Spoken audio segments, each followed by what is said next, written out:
नमस्कार. University Grants commission new Delhi यांचे माध्यमातून या देशातील उच्च शिक्षण संस्थांच्या मधील ॲटॉनॉमस कॉलेजबाबतच्या विविध प्रकारच्या सुधारणा वेळोवेळी UGCच्या माध्यमातून केल्या जात आहेत. याच बदलाचा एक महत्त्वाचा भाग म्हणून सन 2022 मध्ये युनिव्हर्सिटी ग्रँट्स कमिशनच्या माध्यमातून ॲटॉनॉमस कॉलेजच्या रेग्युलेशनकरिताच्या नवीन गाईडलाईन्स, ड्राफ्ट गाईडलाईन्स ह्या नुकत्याच जारी करण्यात आलेल्या आहेत. युनिव्हर्सिटी ग्रँट्स कमिशनच्या माध्यमातून ॲटॉनॉमस कॉलेजकरिता यापूर्वीच University Grants Commission conferment of autonomous status upon colleges and measures for maintenance of standard in autonomous colleges regulation 2018 हा त्या ठिकाणी रेग्युलेशन जारी करण्यात आलेला होता. सध्या या रेग्युलेशननुसारच या देशातील ॲटॉनॉमस कॉलेजचे नियंत्रण व कार्यसंचालन हे होत आहे. या अनुषंगानेच त्या राज्य सरकारांनी याबाबतच्या रेग्युलेशन्स हे जारी केलेले आहेत. तथापि नॅशनल एज्युकेशन पॉलिसी 2020 नुसार या देशातील स्वायत्त महाविद्यालयामधील संचलन पद्धतीमध्ये बदल करण्याच्या अनुषंगाने, काही महत्त्वपूर्ण सुधारणा करण्याच्या अनुषंगाने युनिव्हर्सिटी ग्रँट्स कमिशनने याबाबतचे नवीन ड्राफ्ट रेग्युलेशन्स हे जारी करण्यात आलेले आहेत. 10 ऑक्टोबर 2022 रोजी University Grants Commission conferment of autonomous status upon college and measures for maintenance of standards in autonomous colleges regulation 2022 हा जारी करण्यात आलेला आहे. आज आपण या ड्राफ्ट रेग्युलेशनमध्ये करण्यात आलेल्या नवीन तरतुदी आणि त्या अनुषंगाने चर्चा करणार आहोत. या ड्राफ्ट रेग्युलेशनचा सर्वात पहिला आणि महत्त्वाचा भाग म्हणजे प्रिॲम्बल. या प्रिॲम्बलमध्येच आपणास त्या ठिकाणी दिसून येईल एक नवीन क्लॉज हा त्याच्यामध्ये ॲड करण्यात आलेला आहे. नवीन प्रिॲम्बल त्याच्यामध्ये ॲड करण्यात आलेला आपल्याला पाहायला मिळेल की ज्यामध्ये की त्या ठिकाणी पूर्वीच्या प्रिॲम्बल बरोबरच थर्ड प्रिॲम्बल हा त्यामध्ये आपणास नवीन दिसतो आहे की ज्यामध्ये whereas the higher education in the country is going through major transformation with the advent of National Education Policy 2020 या राष्ट्रीय शैक्षणिक धोरणाच्या अनुषंगाने स्वायत्त महाविद्यालयामध्ये देखील काही महत्त्वाचे बदल घडवून आणण्याच्या दृष्टिकोनातून या ड्राफ्ट रेग्युलेशनमध्ये काही महत्त्वाच्या तरतुदी या आपणास दिसून येतात. यामधील जो डेफिनेशनचा महत्त्वाचा भाग आहे त्यामधल्या पूर्वीच्या काही डेफिनेशन्स वगळता ज्या काही नवीन तरतुदी यामध्ये दिसत आहेत की त्यामध्ये प्रामुख्याने 2.8 सेक्शनमध्ये जी नवीन डेफिनेशन जी ॲड करण्यात आलेली आहे की ज्यामध्ये पॅरेंट बॉडी ही डेफिनेशन ॲडिशन दिसते की ज्यामध्ये parent body means the society registered under the Societies Registration Act 1860 or a body corporate established or incorporated under the central or state act for the time being in force, or trust or company registered under section 8 of the Companies Act 2013, government or local authority and any university. यामध्ये आपण प्रामुख्याने जो नवीन बदल पाहत आहोत तो म्हणजे parent बॉडीची डेफिनेशन त्या ठिकाणी चेंज करण्यात आलेली असून त्यामध्ये नवीन हा बदल आहे की पॅरेंट बॉडीचा रोल जो असेल की यामध्ये त्या ठिकाणी महत्त्वाचा आहे की ज्यामध्ये वेगवेगळ्या सोसायटी, ट्रस्ट, त्याचबरोबर सेक्शन 8 कंपनींचा देखील समावेश यामध्ये करण्यात आलेला आहे. 2.11 मध्ये जर आपण पाहिलं की ज्यामध्ये प्रामुख्याने statutory body means a statutory body of the autonomous college ही एक महत्त्वाची डेफिनेशन याच्यामध्ये ॲड करण्यात आलेली आहे. पूर्वी स्टॅट्युटरी बॉडीचा अर्थ त्या ठिकाणी ज्या महत्त्वाच्या रेग्युलेटरी अथॉरिटीज आहेत असा त्यामध्ये देण्यात आलेला होता. 2.12 मध्ये स्टॅट्युटरी काउन्सिल हा बदल सुचवण्यात आलेला आहे की ज्यामध्ये Statutory council means a body constituted under any law of the time being in force for the determining or maintaining standard of the quality in relevant areas of higher education. हा एक महत्त्वाचा बदल या रेग्युलेशनच्या डेफिनेशन सेक्शनमध्ये आपणास त्या ठिकाणी पाहायला मिळतो. थर्ड पार्ट याच्यामधला जो महत्त्वाचा आहे की जो role, terms and conditions of an autonomous college, यामध्ये 3.7 जो होता तो पूर्वीचा जर आपण त्या ठिकाणी प्रोव्हिजन पाहिली तर यामध्ये may fix fees of the courses at their own level अशी प्रोव्हिजन जुन्या रेग्युलेशनमध्ये होती. मात्र 2022मधील या ड्राफ्ट रेग्युलेशनमध्ये की जी नवीन प्रोव्हिजन करण्यात आलेली आहे ती याप्रमाणे आहे. Autonomous colleges may fix fees as per the norms of the state government statutory councils at their own level as applicable. हा एक महत्त्वाचा बदल आहे की याचे वेगवेगळे इम्प्लिकेशन्स त्या ठिकाणी आपणास पाहाव्यास मिळणार आहेत. सर्वात महत्त्वाचं एक ॲडिशन याच्यामध्ये आपल्याला दिसेल ते म्हणजे 3.11 मध्ये 3.11 सेक्शन आपल्याला असं सांगतो की PhD program shall be offered strictly as per the UGC regulations notified in this regard from time to time. ही एक स्वतंत्र प्रोव्हिजन की जी यापूर्वी या रेग्युलेशनमध्ये 2018च्या रेग्युलेशनमध्ये नव्हती. मात्र 2022च्या या ड्राफ्ट रेग्युलेशनमध्ये ही एक नवीन स्वतंत्र तरतूद ही त्याच्यामध्ये करण्यात आलेली आहे. त्याचबरोबर की त्या ठिकाणी 3.14 मध्ये जर आपण त्या ठिकाणी पाहिलं तर ही एक त्या ठिकाणी महत्त्वाची नवीन तरतूद असल्याची आपल्याला दिसेल की ज्यामध्ये autonomous college which has function as autonomous college for 15 years continuously will be considered as autonomous college on permanent basis. जी महाविद्यालये 15 वर्षापासून स्वायत्तता एन्जॉय करत आहेत ती स्वायत्त महाविद्यालय आहेत, अशा महाविद्यालयाला कायमस्वरूपी स्वायत्त महाविद्यालय म्हणून हा दर्जा त्या ठिकाणी देण्यात येणार आहे.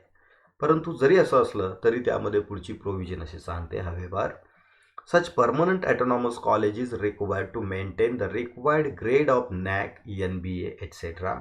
As per the eligibility condition for the autonomy and inform the same to the parent university. या प्रकारचं त्या ठिकाणी एक नवीन क्लॉज या सेक्शन 3 मध्ये की त्या ठिकाणी ॲडिशन करण्यात आलेलं आपल्याला त्या ठिकाणी दिसेल. याचा एक महत्त्वाचा फायदा की जे ॲटॉनॉमस कॉलेजेस गेले 15 वर्षापासून ॲटॉनॉमीमध्ये आहेत अशा कॉलेजेसना पुन्हा ॲटॉनॉमीचं एक्सटेन्शन घेण्याची आवश्यकता ही असणार नाही. म्हणजे after 15 years they will get permanent autonomous status for their colleges. हा एक महत्त्वाचा बदल आहे. सेक्शन 5 मध्ये role of the state government यामध्ये देखील एक महत्त्वाचा बदल आहे की ज्यामध्ये त्या ठिकाणी 5.1, 5.2 हा ॲज इट इज आहे, त्याच्यामध्ये कोणत्याही प्रकारचा बदल नाही. 5.1 मध्ये to provide nominee on various statutory bodies of the college की ज्यामध्ये राज्य सरकार ॲटॉनॉमस कॉलेजच्या गव्हर्निंग बॉडीसाठी त्या ठिकाणी मेंबर्स देत असते. ते मेंबर देण्याची प्रोसेस ॲज इट इज राहील, त्याच्यामध्ये कुठल्याही प्रकारचा बदल नाही. त्याचबरोबर ॲटॉनॉमस कॉलेजेसना जे फंड्स मिळत असतात त्या फंड्सबाबतची प्रोव्हिजन देखील ॲज इट इज आहे, त्यामध्ये देखील कुठल्याही प्रकारचा बदल नाही. मात्र 5.3 हा जो ओल्ड त्या ठिकाणी सबसेक्शन होता की यामध्ये मात्र बदल झालेला आहे. ओल्ड सबसेक्शन आपल्याला असं सांगतो to ensure that all sanctioned faculty position are filled on regular and ongoing basis and that a minimum of 85% post remain filled at all time. At least त्या ठिकाणी गव्हर्नमेंटने अशी प्रिकॉशन घेणं गरजेचं आहे असं म्हणण्यात आलेलं होतं की किमान 85% पोस्ट ह्या त्या ठिकाणी फुलफिल होतील, या प्रकारची त्या ठिकाणी प्रोव्हिजन स्टेट गव्हर्नमेंटने करणं हे अपेक्षित होतं. मात्र या ड्राफ्ट रेग्युलेशनमध्ये की जो हा क्लॉज जो चेंज करण्यात आलेला आहे की त्यामध्ये to make efforts to fill all sanctioned faculty positions on regular and ongoing basis. म्हणजे आता 85% जी मिनिमम मर्यादा होती ती काढून टाकण्यात आलेली आहे आणि या ॲटॉनॉमस कॉलेजचे 100% पोस्ट या नेहमी भरलेल्या असतील अशा प्रकारची त्या ठिकाणी काळजी ही राज्य सरकारनं घेणं आवश्यक असल्याचे यामध्ये म्हणण्यात आलेलं आहे. 6 सेक्शन जो आहे, जो 6वा सेक्शन आहे की त्यामध्ये ॲटॉनॉमी मिळवण्यासाठीच्या एलिजिबिलिटी निर्धारित करण्यात आलेल्या होत्या. पूर्वीचे एलिजिबिलिटी क्रायटेरिया जर आपण पाहिले तर त्यामध्ये खूप सारे कॉम्प्लिकेशन्स होते. नॅकच्या ग्रेडप्रमाणे की त्यांना विदाऊट इन्स्पेक्शन ॲटॉनॉमी देणं, विथ इन्स्पेक्शन ॲटॉनॉमी देणं यासारख्या प्रोव्हिजन्स ग्रेडिंगनुसार करण्यात आलेल्या होत्या. मात्र आता ही मेथड जी आहे, एलिजिबिलिटी क्रायटेरिया जे आहेत ते एकदम सिम्प्लिफाय करण्यात आलेले आहेत आणि त्यामध्ये 6.1 जो आहे की ज्यामध्ये त्या ठिकाणी colleges of any discipline whether aided, partially aided or unaided self-financing are eligible to provided that are under section 2F of the UGC Act. ते 2F या सेक्शनमध्ये असणारे कोणतीही महाविद्यालय ॲटॉनॉमीसाठी त्या ठिकाणी ॲप्लाय करू शकणार आहेत, परंतु त्यासाठीचा पूर्वीचा जो क्रायटेरिया होता तो 6.2मध्ये the college should have at least 10 years of existence, म्हणजे त्यांचं 10 वर्षाचं किमान अस्तित्व असणं गरजेचं होतं. यामध्ये कोणत्याही प्रकारचा बदल नाही. मात्र 6.3 जो आहे की ज्यामध्ये महत्त्वाचा बदल करण्यात आलेला आहे आणि तो म्हणजे the college must be accredited either by the NAAC with minimum A grade with a score 3.01 and above on a 4 point scale of NAAC. ते यामध्ये आता की ॲटॉनॉमीसाठी अप्लाय करण्यासाठी किमान ए ग्रेड असणं अपेक्षित आहे, त्याचबरोबर तो स्कोअर त्या ठिकाणी 3.01 किंवा त्यापेक्षा अधिक असेल तर त्या ठिकाणी ॲटॉनॉमीला अप्लाय करता येणार आहे. म्हणजे यापूर्वीचे जे वेगवेगळे क्लासिफिकेशन्स होते ते एलिजिबिलिटी नॉर्म्समध्ये आता काढून टाकण्यात आलेले आहेत. सेक्शन 7 जो आहे की ज्यामध्ये कन्फर्मेंट ऑफ ॲटॉनॉमस स्टेटस, की ज्यामध्ये त्या ठिकाणी काही महत्त्वाचे बदल आपल्याला त्या ठिकाणी लक्षात येत आहेत. ते म्हणजे 7.2 मध्ये the parent university will examine the application of the college for autonomous status on UGC portal and give its recommendation along with reason justification within 30 days on UGC portal. तर UGC पोर्टलवरती त्या ठिकाणी तुमचे रिझन किंवा justification किंवा recommendation दिल्या जातील. If the university does not respond on UGC portal within 13 days, it shall be presumed that the university has no objection to the processing of the application by the UGC for conferment of autonomous status. की अनेक ॲफिलेटिंग युनिव्हर्सिटीकडून ही ॲटॉनॉमससाठी देण्यात आलेल्या प्रपोजलवरती ह्या proper recommendation दिल्या जात नाहीत आणि त्यासाठीची ही एक नवीन महत्त्वाची प्रोव्हिजन कन्फर्मेंट ऑफ ॲटॉनॉमस स्टेटसमध्ये सेक्शन 7.2 मध्ये करण्यात आलेली आहे. 7.3 मध्ये एक महत्त्वाचा बदल आहे की यापूर्वी त्या ठिकाणी ज्या कॉलेजेसना त्या ठिकाणी ए ग्रेडपेक्षा कमी ग्रेड आहे अशा कॉलेजेसने अप्लाय केल्यानंतर 3.25 पेक्षा आतली कॉलेजेस असतील तर त्यांच्याकडे की त्या ठिकाणी UGC एक्सपर्ट कमिटी ही व्हिजिट करत होती आणि व्हिजिट नंतरच त्या ठिकाणी ॲटॉनॉमी अवॉर्ड केली जात होती. मात्र आता की या ठिकाणी हे सर्व अधिकार हे UGCच्या स्टँडिंग कमिटीला देण्यात आलेले आहेत आणि त्यानुसार 7.3 मध्ये केलेली प्रोव्हिजन जर आपण पाहिली तर आपल्याला अशी दिसते. A standing committee of UGC shall examine the application of the college for conferment of autonomous status. The approval rejection letter may be issued on the basis of the decision of the standing committee. The decision may be ratified by the commission subsequently. There is no visit of expert committee to any college. म्हणजे हा एक महत्त्वाचा बदल ॲटॉनॉमी award करण्याच्या प्रोसेसमध्ये हा आपणास त्या ठिकाणी दिसून येतो. याचबरोबर सेक्शन 7 मधला आणखीन एक महत्त्वाचा जो बदल आहे तो म्हणजे 7.6. An autonomous college can merge with another autonomous college institution run by the same parent body of the autonomous colleges with the prior approval of the parent university or universities. हे यामध्ये जर सेम पॅरेंट ऑर्गनायझेशनकडून किंवा त्या ठिकाणी same ट्रस्टकडून ऑर्गनायझेशनकडून चालवली जाणारी दोन वेगवेगळी ॲटॉनॉमस कॉलेजेस असतील किंवा इन्स्टिट्यूशन्स असतील, आयदर ते एकाच युनिव्हर्सिटी ज्युरिडिक्शनमधले असतील किंवा वेगवेगळ्या युनिव्हर्सिटीशी ॲफिलिएटेड असतील, की अशा युनिव्हर्सिटीच्या प्रायर ॲप्रुव्हलनुसार अशी कॉलेजेस त्या ठिकाणी आता मर्ज करता येणे शक्य असणार आहे. अर्थात त्या ठिकाणी मल्टीडिसिप्लिनरी कॉलेजेसच्या अनुषंगाने जे काही UGCच्या नवीन गाईडलाईन्स आहेत या गाईडलाईनचा विचार करून त्या ठिकाणी ही एक नवीन प्रोव्हिजन याच्यामध्ये ॲड करण्यात आल्याचे आपल्याला त्या ठिकाणी दिसून येईल. म्हणजे आता दोन ॲटॉनॉमस कॉलेज की जी सेम ऑर्गनायझेशनकडून रन केली जात आहेत की त्यांचं मर्जर करण्याची मुभा ही याच्यामध्ये या नवीन ॲटॉनॉमीच्या गाईडलाईनमध्ये या देण्याचा विचार युनिव्हर्सिटी ग्रँट्स कमिशन करत आहे. अर्थात या सर्व गाईडलाईन सध्या ड्राफ्ट रेग्युलेशन या स्वरूपात आहेत. जेव्हा त्या ठिकाणी यास फायनल मंजुरी मिळेल त्यानंतर याचं इम्प्लिमेंटेशन देशभरातील हायर एज्युकेशन सिस्टममध्ये हे निश्चितपणे सुरू होणार आहे. सेक्शन 8 जो आहे तो म्हणजे extension of autonomous status.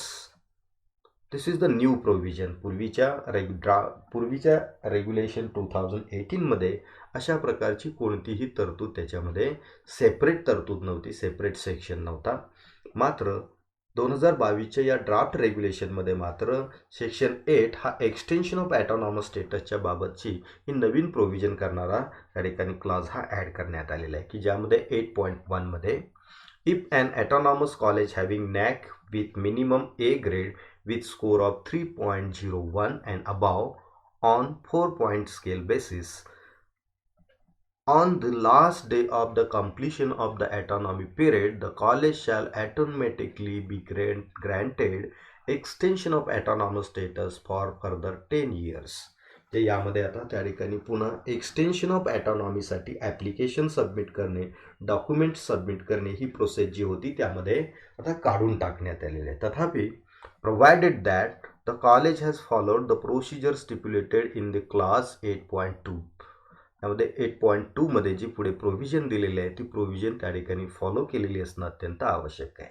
Accordingly at least 1 month before the completion of autonomy period, the college shall inform the status regarding the extension to be parent university and university grants commission for their information and record. याच्यामध्ये हे application असणार नाही, तर फक्त त्या ठिकाणी इन्फॉर्मेशनसाठी UGC आणि parent युनिव्हर्सिटीला कळवणं अपेक्षित आहे.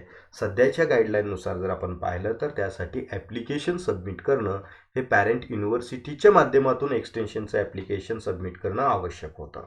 थोडक्यात त्या ठिकाणी एक्सटेन्शन ऑफ ॲटॉनॉमीची जी प्रोसेस आहे ती अधिक इझी करण्याचा प्रयत्न या ड्राफ्ट रेग्युलेशनच्या माध्यमातून आपणास दिसत आहे. 8.2 जर आपण पाहिला तर त्यामध्ये जी प्रोव्हिजन आहे की जे एक्सटेन्शनशी रिलेटेड आहे त्यामध्ये असं म्हटण्यात आलेलं आहे, autonomous college are required to apply for reaccreditation 6 months before the end of the cycle of the accreditation period. For autonomous college which have not applied for the reaccreditation 6 months before the end of the cycle of the accreditation period, they should get the accreditation within 1 year from the end of the last accreditation cycle. Failing with the autonomy automatically stand withdrawn. जर त्या ठिकाणी 1 वर्षाच्या कालावधीमध्ये जर त्या ठिकाणी ॲक्रिडेशन NAC ॲक्रिडेशन करून घेण्यात आलं नाही तर त्या ठिकाणी त्यांची ॲटॉनॉमी ही विड्रॉ केली जाईल. No fresh admission will be done under the autonomy mode after withdrawal of autonomy. आणि जर असं घडलं तर त्यानंतरची जी काही ॲडमिशन्स असतील ते ॲटॉनॉमीमध्ये देता येणार नाहीत. मात्र त्याच्या पूर्वीची जी काही स्टुडंट एनरोल झालेले असतील की त्यांची बॅच बाहेर पडेपर्यंत ती ॲटॉनॉमी त्या कॉलेजला वापरता येईल. थोडक्यात NAC ॲक्रिडेशन हे ॲटॉनॉमस कॉलेजला अत्यंत मॅन्डेटरी करण्यात आलेलं आहे आणि त्यासाठीची प्रोसेस ही वेळेत कंप्लीट करून घेणं हे अत्यंत आवश्यक असणार आहे. ही एक महत्त्वाची बाब एक्सटेन्शन ऑफ ॲटॉनॉमस स्टेटससाठी ही देण्यात आलेली आहे. 9th सेक्शन जो याच्यामध्ये आपल्याला दिसतोय तो म्हणजे मॉनिटरिंग ऑफ ॲटॉनॉमस कॉलेजेस, की याच्यामध्ये फार मोठा बदल नाही. हे संपूर्ण सेक्शन ॲज इट इज असल्याचं आपल्याला दिसेल. The IQAC shall be established in the college for regular monitoring of the college. The cell has have an external peer team comprising the academician of repute. या IQAC सेलचं महत्त्व या ठिकाणी अत्यंत अनन्यसाधारण असं आहे. ॲटॉनॉमस कॉलेजच्या मॉनिटरिंगसाठीची जबाबदारी ही इंटरनल क्वालिटी ॲश्युरन्स सेलकडे असेल, की त्यांनी त्या ठिकाणी एक्सटर्नल पीअर रिव्ह्यूड कमिटीच्या माध्यमातून की त्या ठिकाणी इव्हॅल्युएशन परफॉर्मन्स इव्हॅल्युएशन करणं हे त्या ठिकाणी आवश्यक आहे. प्रतिवर्षी अशा प्रकारचा इव्हॅल्युएशन करून त्याचा रिपोर्ट जो आहे तो आपल्या वेबसाईटवरती पब्लिश करणं हे अत्यंत आवश्यक आहे. त्याचबरोबर त्या ठिकाणी ॲटॉनॉमस कॉलेजनी आपल्या वेगवेगळे प्रोग्राम्स, कोर्सेस, त्याची फीस, त्याचबरोबर फॅकल्टी मेंबर, त्यांचे क्वालिफिकेशन्स, त्याचबरोबर PhD गाईड, PhD स्टुडंट्स आणि त्यांचे सब्जेक्ट्स, त्यांचे टॉपिक्स या सर्व बाबी वेबसाईटवरती अपलोड करणं हे अत्यंत आवश्यक आहे. त्याचबरोबर कॉलेजेसचे जे काही वेगवेगळ्या कमिटीज आहेत त्या कमिटींचं प्रोसिडिंग हे वेळोवेळी त्या ठिकाणी मीटिंग झाल्यानंतर आपल्या कॉलेजच्या वेबसाईटवरती अपलोड करणं हे आता त्या ठिकाणी मॅन्डेटरी करण्यात आलेलं आहे. हा एक महत्त्वाचा त्या ठिकाणी पूर्वीचा जो सेक्शन होता तो ॲज इट इज कंटिन्यू करण्यात आलेला आपल्याला दिसेल. म्हणजे सेक्शन 9मध्ये हा पूर्वीचाच त्या ठिकाणी मॅटर, पूर्वीचे सबसेक्शन्स हे कॅरी फॉरवर्ड करण्यात आलेले आहेत. There is no change at all in the section 9. परंतु 10वा सेक्शन जर आपण पाहिला तर त्यामध्ये काही महत्त्वाचे बदल आहेत. Matters regarding starting of new courses. An autonomous college is free to start certificate or diploma courses without prior approval of the university. The college should inform the university about the introduction of such new courses. Approval of the concerned statutory bodies of the college and the statutory council should be obtained wherever required. Certificates and diploma shall be issued under the seal of the college. हे कॉलेजेसना त्या ठिकाणी वेगवेगळे courses हे युनिव्हर्सिटीच्या परवानगीशिवाय त्या ठिकाणी सुरू करता येणे शक्य. मात्र की यामध्ये सर्टिफिकेट आणि डिप्लोमा कोर्सेस हे युनिव्हर्सिटीच्या प्रायर ॲप्रुव्हलशिवाय करता येतील. मात्र त्या ठिकाणी अंडर ग्रॅज्युएट आणि पोस्ट ग्रॅज्युएट कोर्सेस सुरू करण्यासाठी युनिव्हर्सिटीचं ॲप्रुव्हल घेणं हे आवश्यक असणार आहे. सर्टिफिकेट अँड डिप्लोमा प्रोग्राम्स हे त्या ठिकाणी ऑटोनॉमस कॉलेज स्वतःच्या सीलखाली त्या ठिकाणी ते सर्टिफिकेट्स इश्यू करू शकणार आहे. 10.2 मध्ये त्या ठिकाणी जी नवीन चेंज आहे, जो नवीन बदल आहे तो म्हणजे an autonomous college is free to start new degree program at UG level and PG level with the prior approval of the academic council of the college and concerned statutory council whenever required, provided that the nomenclature of the degree is consistent with the UGC notification on the specification of degrees 2014. जरी autonomous college आपल्या महाविद्यालयातील academic काउन्सिलच्या परवानगीने की त्या ठिकाणी UG आणि PG programme हे नव्याने सुरू करू शकत असले तरी त्याचं नॉमिनिक्लेचर, त्यांचं title he UGC notification on specification of degrees 2014 प्रमाणेच असणं हे आवश्यक आहे. त्या व्यतिरिक्त डिग्रीचं नॉमिनिक्लेचर हे त्या ठिकाणी ठेवता येणार नाही. Such courses shall fulfill the minimum standards prescribed by the university and UGC statutory councils. त्याचे जे काही मिनिमम स्टँडर्ड्स आहेत की ते त्या ठिकाणी नॉर्म्सप्रमाणे असणं हे अत्यंत आवश्यक असणार आहे. हा त्या ठिकाणी 10.2 मधला महत्त्वाचा बदल आहे. सर्वात महत्त्वाचा जो बदल यामध्ये सेक्शन 10 मध्ये जो दिसतो तो म्हणजे 10.3 मध्ये ही एक नवीन प्रोव्हिजन या ड्राफ्ट रेग्युलेशनमध्ये देण्यात आलेली की जी अत्यंत आवश्यक होती. मात्र यामध्ये आणखी त्या ठिकाणी सुधारणा होण्याची आवश्यकता आहे. An autonomous college can start PhD program with the prior approval of the parent university. UGC regulation for PhD program are notified from time to time must be adhered to by the university and autonomous colleges. यामध्ये हा एक महत्त्वाचा addition किंवा बदल जरी असला तरी तो बदल सध्याच्या परिस्थितीमध्ये देखील त्या ठिकाणी अपुरा असल्याचे आपल्याला दिसेल. ऑटोनॉमस कॉलेजना PhD प्रोग्राम देखील सुरू करण्याची मुभा देण्यात आलेली असली तरी देखील त्या ठिकाणी with prior approval of the parent university हा एक त्या ठिकाणी महत्त्वाचा अडथळा हे आपल्याला त्या ठिकाणी दिसतो आहे. म्हणजे यामध्ये सध्याच्या एक्झिस्टिंग प्रॅक्टिसमध्ये जर आपण पाहिलं तर बहुतांश युनिव्हर्सिटी हे ऑटोनॉमस कॉलेजना स्वतःचे PhDचे विद्यार्थी घेण्यासाठी अडथळा निर्माण करत आहेत, किंबहुना त्यांना स्वतःचा PhDचा अभ्यासक्रम देखील राबवता येण्यामध्ये अडचणी आहेत. तर यासाठी अधिक व्यापक तरतूद या सेक्शन 10.3 मध्ये होण्याची आवश्यकता आहे. 10.4 मध्ये जर आपण पाहिलं तर त्यामध्ये काही महत्त्वाचा त्या ठिकाणी बदल आपल्याला दिसतोय आणि तो म्हणजे autonomous college may rename and existing courses as per the UGC notification 2014. यामध्ये सध्याचे जे काही कोर्सेस आहेत, विषय आहेत की ते त्या ठिकाणी त्यांचं रिनेम करणं किंवा त्याच्यामध्ये रिव्हिजन करण्याचे अधिकार हे त्या ठिकाणी कॉलेजेसना प्राप्त झालेले आहेत. परंतु त्या ठिकाणी हे प्रोग्राम्स किंवा कोर्सेस रिनेम करत असताना ज्या वेळेला हे रिनेम करण्यात आले तिथून पुढे त्याचे इफेक्ट राहतील. मात्र बॅकडेटेड इफेक्ट जो आहे तो त्या ठिकाणी प्रिव्हियस बॅचला त्याचा इफेक्ट त्या ठिकाणी देता येणार नाही. हा एक महत्त्वाचा नवीन बदल या ठिकाणी सेक्शन 10 मध्ये आपणास दिसतो आहे. सेक्शन 11 मध्ये की त्या ठिकाणी अनेक गोष्टी या वगळण्यात आलेल्या आहेत. जर त्या ठिकाणी आपण पूर्वीचा रेग्युलेशन फॉर ॲटॉनॉमस कॉलेज 2018 जर पाहिला तर त्यामध्ये सेक्शन 11.1 जो होता तो म्हणजे autonomous college shall have examination cell headed by controller of examination and the principal of the college shall be the chief controller of examination.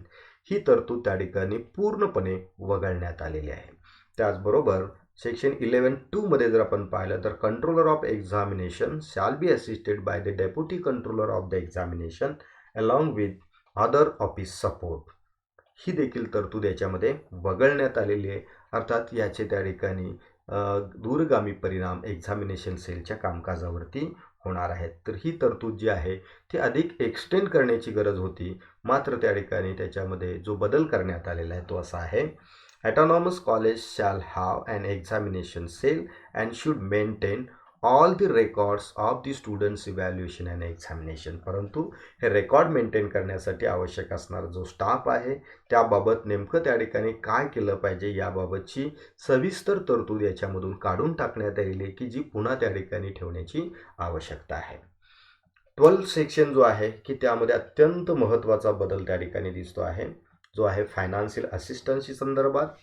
पूर्वी त्या ठिकाणी रेग्युलेशन 2018 नुसार ॲटॉनॉमस कॉलेजना ॲटॉनॉमी ग्रँट प्राप्त होते होती की जी त्या ठिकाणी 10 लाख रुपये, 11 लाख रुपये, 21 लाख रुपये की या पद्धतीने प्रतिवर्षी हे फायनान्शियल असिस्टंट प्राप्त होत होती. मात्र या नवीन ड्राफ्ट रेग्युलेशनमध्ये अशा प्रकारचं वित्तसहाय्य किंवा ॲटॉनॉमी ग्रँट ही त्या ठिकाणी दिली जाणार नाही असे दिसते आहे, कारण त्याच्यामधून हा सेक्शन वगळण्यात आलेला आहे. तर ही देखील सुधारणा त्याच्यामध्ये ही त्या ठिकाणी अडथळ्याची ठरणार आहे. हा देखील सेक्शन त्या ठिकाणी ॲज इट इज पुढे ठेवणं किंबहुना त्या रकमेमध्ये ॲटॉनॉमी ग्रँटमध्ये वाढ करण्याची आवश्यकता होती. मात्र UGCने की ही प्रोव्हिजनच त्या ठिकाणी काढून टाकलेली आहे. त्याच्याऐवजी जो नवीन सेक्शन 12 जो आलेला आहे तो त्यामध्ये त्या ठिकाणी जर आपण पाहिलं जो पूर्वीचाच आहे, मात्र त्या ठिकाणी सेक्शन 12 हा पूर्वीचा जो होता तो ॲटॉनॉमी ग्रँट बाबतचा होता, फायनान्शियल असिस्टंट बाबतचा होता. मात्र आताच्या ड्राफ्ट रेग्युलेशनमध्ये सेक्शन 12 हा गव्हर्नन्स ऑफ ॲन ॲटॉनॉमस कॉलेजचा ॲड करण्यात आलेला आहे. यामध्ये फारसा मोठा त्या ठिकाणी बदल हा त्या ठिकाणी इन जनरल आपल्याला दिसत नाही, कारण त्यामध्ये गव्हर्निंग बॉडी होती, अकॅडमिक काउन्सिल होतं, बोर्ड ऑफ स्टडीज आणि फायनान्स कमिटी या 4 कमिट्यांच्या बरोबरच इतर नॉन स्टॅट्युटरी कमिटीज ज्या मेन्शन करण्यात आलेल्या होत्या त्या ॲज इट इज आहेत. मात्र यांचं जे फॉर्मेशन आहे, कॉन्स्टिट्यूशन जे आहे की याच्यामध्ये मात्र काही प्रमाणात बदल हा आपल्याला त्या ठिकाणी दिसतो आहे. सेक्शन 12.3 जर आपण पाहिला तर तो गव्हर्निंग बॉडीच्या फॉर्मेशनबद्दल आहे. पूर्वी त्या ठिकाणी ॲटॉनॉमस कॉलेजच्या गव्हर्निंग बॉडीमध्ये मॅनेजमेंटचे 5 रिप्रेझेंटेटिव्ह, कॉलेजच्या प्राचार्यांनी नियुक्त केलेले 2 टीचर्स रिप्रेझेंटेटिव्ह, एक एज्युकेशनिस्ट किंवा इंडस्ट्रियलिस्ट, एक UGC nominee, state government nominee, university nominee आणि त्याचबरोबर प्रिन्सिपॉल हे त्या ठिकाणी एक्स ऑफिशियो होते. मात्र त्या ठिकाणी नवीन ड्राफ्ट गाईडलाईनमध्ये रेग्युलेशनमध्ये UGC नॉमिनी हे जे मेंबरशिप आहे ही त्या ठिकाणी रद्द करण्यात आलेली आहे. म्हणजे याचा सरळ अर्थ असा होतो की यानंतर पुढील कालावधीमध्ये ॲटॉनॉमस कॉलेजसाठी गव्हर्निंग बॉडीवरती UGC रिप्रेझेंटेटिव्ह दिला जाणार नाही. हा एक महत्त्वाचा बदल गव्हर्निंग बॉडीच्या फॉर्मेशनमध्ये करण्यात आलेला आहे. पूर्वी या ठिकाणी या गव्हर्निंग बॉडीच्या वर्षातून 2 मीटिंग होणं आवश्यक आहे असं मेन्शन केलेलं होतं. मात्र यामध्ये तरतुदीत काही थोडासा फेरबदल करण्यात आलेला आहे आणि त्यामध्ये असं म्हटलेलं आहे की meetings of the governing body shall be held at least once every 6 month. म्हणजे प्रत्येक 6 महिन्यातून एकदा, म्हणजे वर्षातून 2दा. हा जरी त्या ठिकाणी शब्दप्रयोग पूर्वीचा असला तरी त्या ठिकाणी वर्षात केव्हाही त्या ठिकाणी गव्हर्निंग बॉडीची मीटिंग त्या घेतल्या जात होत्या. आता त्या तशा घेता येणार नाहीत. 6 महिन्यातून किमान एकदा अशा पद्धतीने या गव्हर्निंग बॉडीच्या मीटिंग्स घ्याव्या लागतील. ही एक महत्त्वाची नवीन तरतूद, नवीन बदल या गव्हर्निंग बॉडीच्या बाबत आपणास दिसतो आहे. 12.4 मध्ये अकॅडमिक काउन्सिलच्या मेंबरशिपबद्दल त्या ठिकाणी प्रोव्हिजन करण्यात आलेले आहे. पूर्वीचं जे अकॅडमिक काउन्सिल होतं की ज्यामध्ये प्रिन्सिपॉल, ऑल BOS चेअरमन किंवा head of the department, 4 teachers nominated by the principal, 4 experts from the various fields की त्यामध्ये एज्युकेशन, बिझनेस, इंडस्ट्री वगैरे सेक्टरमधले 5 experts, 3 university members nominated by the vice chancellor of the affiliating university, हे as it is आहे. त्याचबरोबर faculty member nominated by the principal as a member secretary as it is आहे. मात्र एक नवीन addition याच्यामध्ये आपल्याला दिसते, ते म्हणजे अकॅडमिक काउन्सिलमध्ये आता कंट्रोलर ऑफ एक्झामिनेशन यांचा समावेश करण्यात आलेला आहे. म्हणजेच त्या ठिकाणी महाविद्यालयाचे जे कंट्रोलर ऑफ एक्झामिनेशन असतील की त्यांची त्या ठिकाणी याच्यामध्ये वाढ करण्यात आलेली आहे, त्यांचा समावेश करण्यात आलेला. हा एक महत्त्वाचा बदल अकॅडमिक काउन्सिलमध्ये त्या ठिकाणी असणार आहे. त्याचबरोबर 12.5 मध्ये बोर्ड ऑफ स्टडीमध्ये देखील त्या ठिकाणी एक छोटासा बदल आपल्याला दिसतो आहे की ज्यामध्ये त्या ठिकाणी हेड ऑफ द डिपार्टमेंट हे चेअरमन असतील, all faculty member of the department हे मेंबर असतील, 2 subject expert from the outside of the parent university, 1 subject expert from the parent university to be nominated by the vice chancellor as it is आहे, 1 representative from the industry corporate sector allied area as it is आहे. मात्र जो त्या ठिकाणी alumni बाबतचा एक महत्त्वाचा बदल आपल्याला दिसतो की याच्यापूर्वी पोस्ट ग्रॅज्युएट मेरिटोरियस ॲल्युमिनाय असे त्या ठिकाणी मेंबरशिप होती. मात्र ड्राफ्ट गाईडलाईनमध्ये 1 member of the college alumni to be nominated by the principal असं त्या ठिकाणी म्हणण्यात आलेलं आहे. म्हणजे त्या ठिकाणी कॉलेजच्या ॲल्युमिनायमधला एक मेंबर या बोर्ड ऑफ स्टडीमध्ये त्या ठिकाणी असणार आहे. Expert from outside the college whenever special courses of the study are to be formulated. जेव्हा जेव्हा आपल्याला काही स्पेशल कोर्सेसचा अभ्यासक्रम सेटअप करायचा असेल तेव्हा आपण असे एक्सपर्ट्स त्या ठिकाणी इन्व्हाइट करू शकतो. त्याचबरोबर other members of staff of the same faculty ही जी प्रोव्हिजन होती ती अनेक वेळा कन्फ्युजन करणारी प्रोव्हिजन होती. ती प्रोव्हिजन आता बोर्ड ऑफ स्टडीमधून रिमूव्ह करण्यात आलेली आहे. म्हणजे आता त्या ठिकाणी इतर फॅकल्टीचं मेंबर हे या ठिकाणी बोर्ड ऑफ स्टडीमध्ये घेण्याची आवश्यकता असणार नाही. म्हणजे हा एक महत्त्वाचा बदल आहे. 12.6 मध्ये फायनान्स कमिटीच्या फॉर्म्युलेशनमध्ये ते अत्यंत महत्त्वाचा आणि एक आवश्यक असणारा बदल त्या ठिकाणी आपल्याला दिसून येतोय जो केलेला आहे. या ड्राफ्ट गाईडलाईनमध्ये ॲफिलिएटेड युनिव्हर्सिटीचे जे फायनान्स ऑफिसर होते ते त्या ठिकाणी पदसिद्ध मेंबर होते. मात्र आता या ड्राफ्ट गाईडलाईनमधून ॲफिलिएटिंग युनिव्हर्सिटीचे जे फायनान्स ऑफिसर आहेत त्यांना काढून टाकण्यात आलेलं आहे. त्याच्याऐवजी त्या ठिकाणी संबंधित कॉलेजचे जे फायनान्स ऑफिसर आहेत की त्यांना मेंबर सेक्रेटरी करण्यात आलेलं आहे. जे थोडक्यात त्या ठिकाणी याच्यामधून एक इंडिकेशन आपल्याला प्राप्त होतं की ॲटॉनॉमस कॉलेजमध्ये फायनान्स ऑफिसर त्या ठिकाणी आता नेमण्याची आवश्यकता आहे आणि त्यांना त्या ठिकाणी या फायनान्स कमिटीचे त्या ठिकाणी मेंबर सेक्रेटरी असणार आहेत. तर अशा प्रकारचा एक महत्त्वाचा बदल फायनान्स कमिटीमध्ये देखील आपल्यास पाहायला मिळतो आहे. तर हे काही महत्त्वाचे बदल या ड्राफ्ट रेग्युलेशनमध्ये त्या ठिकाणी करण्यात आलेले आहेत आणि यावरती फीडबॅक मागवण्यात आलेले आहेत, सजेशन मागवण्यात आलेले आहेत की जे आपल्याला त्या ठिकाणी 30 तारखे आपल्याला या महिन्यामध्ये की त्या ठिकाणी UGCला कळवून की त्याप्रमाणे आपल्याला त्याच्यामध्ये महत्त्वाचे बदल करून घेण्यासाठी ज्या काही आवश्यक बाबी आहेत की त्या आपल्याला करण्याबाबतच्या सूचना या युनिव्हर्सिटी ग्रँट्स कमिशनने दिलेल्या आहेत. अर्थात हा जो फीडबॅक जो आहे किंवा या ड्राफ्ट गाईडलाईनमध्ये रेग्युलेशनमध्ये जे आपणास अपेक्षित असणारे जे बदल आहेत ते बदल 25 ऑक्टोबर 2022 अखेर युनिव्हर्सिटी ग्रँट्स कमिशन की यांना पॉलिसी फीडबॅक UGC@gmail.com या ईमेलवरती आपणास विथ जस्टिफिकेशन हे कळवणं अपेक्षित आहे. म्हणजे 25 ऑक्टोबर 2022 अखेर आपण या ड्राफ्ट गाईडलाईन बाबत जे काही आपलं मत असेल किंवा सजेशन्स असतील त्या UGCला कळवणं अपेक्षित आहे. त्यानुसार कदाचित या ड्राफ्ट गाईडलाईनमध्ये बदल करून जो फायनल गाईडलाईन येतील किंवा रेग्युलेशन येईल तो त्या ठिकाणी सर्वांच्यासाठी उपलब्ध होणार आहे. तर यामध्ये अपेक्षित असणारे काही सजेशन्स किंवा बदल जे आपण त्या ठिकाणी युनिव्हर्सिटी ग्रँट्स कमिशनला कम्युनिकेट करू शकतो त्यामधले काही महत्त्वाच्या बाबी जर आपण पाहिल्या तर नॅशनल एज्युकेशन पॉलिसी 2020च्या अनुषंगाने यामध्ये काही विशेष तरतुदी करण्याची जी गरज आहे ते म्हणजे autonomous college have to power to start interdisciplinary and transdisciplinary courses and programs without considering of the perspective plan of the affiliating university. सध्या ॲटॉनॉमस कॉलेजना की त्या ठिकाणी युनिव्हर्सिटीचे जे काही पर्स्पेक्टिव्ह प्लॅन आहेत की त्यामधीलच कोर्सेस किंवा प्रोग्राम सुरू करण्याच्या बाबत डायरेक्टली किंवा इनडायरेक्टली सूचित केलं जातं. ही जी मर्यादा आहे ही मर्यादा आता काढून टाकण्याची गरज आहे. कारण इंटरडिसिप्लिनरी हायर एज्युकेशन इन्स्टिट्यूट जर आपल्याला उभ्या करायचे असतील तर आता त्या ठिकाणी इंटरडिसिप्लिनरी किंवा ट्रान्सडिसिप्लिनरी कोर्सेस किंवा प्रोग्राम सुरू करण्याची मुभा ही त्या ठिकाणी सर्व ॲटॉनॉमस कॉलेजेसना देण्याची आवश्यकता आहे.